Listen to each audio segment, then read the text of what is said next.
thing. And weirdly, when David was leaving, my mum texted me saying, "You should be the next Doctor," and I was like, "All right, Mum." My mom sent me that text too.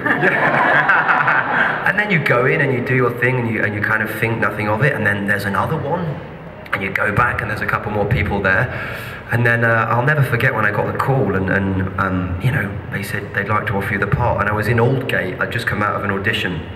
And I was on a cobbled street, and it's a real game changer. It's a real life-changing thing to sort of take on, because it's Doctor Who, you know, and yeah, it was remarkable. It was the easiest casting decision that any of us had ever been involved in, because it was just so bloody obvious from the moment that he walked into the room. It wasn't, you know, quite often.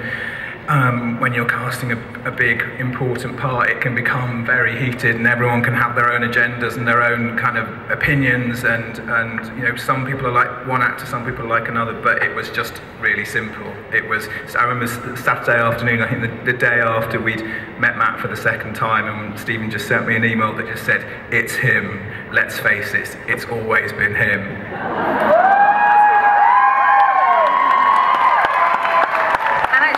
Just to add to that, the same is true of Karen.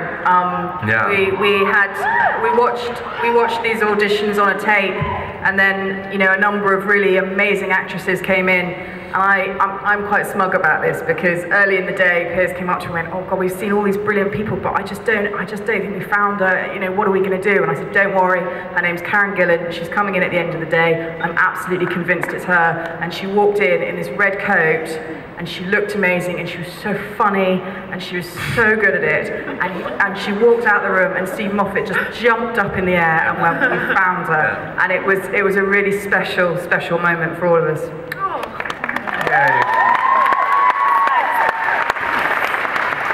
Sorry to keep you waiting, go ahead.